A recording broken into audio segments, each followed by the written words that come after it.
Hello friends, today let's learn to ask questions in passive voice. අද අපි ඉගෙන ගමු passive voice වලින් ප්‍රශ්න අහන්න. පොඩි ප්‍රශ්න passive voice වලින් අහන විදිය අද අපි ඉගෙන ගමු. ඉස්සෙල්ලාම අපි බලමු present tense වලින් passive voice වලින් ප්‍රශ්නයක් අහන විදිය. වර්තමාන කාලයේදී passive voice වලින් ප්‍රශ්නයක් අහන විදිය අද අපි ඉගෙන ගමු. එතකොට අපි අනිවාර්යයෙන්ම මුලට be verb එක දාන්න ඕනේ. am හරි is හරි are හරි අපි මුලට දාන්න ඕනේ වර්තමාන කාලයෙන් ප්‍රශ්න අහනකොට. අපි බලමු උදාහරණ බත් උයනවා. Rice is cooked. බත් උයනවා. Rice is cooked. බත් උයනවද? Is rice cooked? shirt එක iron කරනවද? Is the shirt ironed? බනිනවා. මට බනිනවා. I am blamed. මට බනිනවද? Am I blamed? ඉතින් අනේ ඉගෙන ගත්තේ වර්තමාන කාලයෙන් ප්‍රශ්න අහන විදිය. අපි ඊට පස්සේ බලමු අතීත කාලයෙන් ප්‍රශ්න අහන විදිය. passive voice වලින් අතීත කාලයෙන් ප්‍රශ්න අහන විදිය. වර්තමාන කාලයෙන් ප්‍රශ්න අහනකොට භාවිතා කරන am is සහ එතකොට අපි අතීත කාලයෙන් ප්‍රශ්න අහනකොට භාවිතා කරනවා was were. එක්කෙනෙක් එක්ක was ගොඩක් එක්ක were. ඒකෙදිත් අපි was were මුලට දාන්න ඕනේ. අපි උදාහරණ ටිකක් බලමු. බත් ඉව්වා. Rice was cooked. බත් ඉව්වා. Was rice cooked? ඔයාට බැන්න. You were blamed. ඔයාට බැන්නද? Were you blamed? මට කෝල් කරා. I was called. I was called. මට කෝල් කළාද? Was I called? Was I called?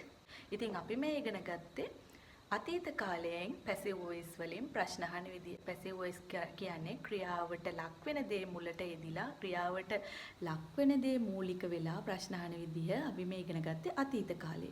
දැන් අපි බලමු present continuous tense වලින් passive voice වලදී ප්‍රශ්න අහන විදිය. ඉතින් present continuous tense වලදී අපි භාවිතා කරන්නේ am been, is been, are been, I එක්ක am been, එක්කෙනෙක් එක්ක is been ගොඩක් එක්ක are been. එතකොට මේ am been කියන එක මැද්දට am වලින් පස්සේ ඔබ්ජෙක්ට් එක එනවා. ඊට පස්සේ තමයි been දාන්නේ. කායක wash කරනවද?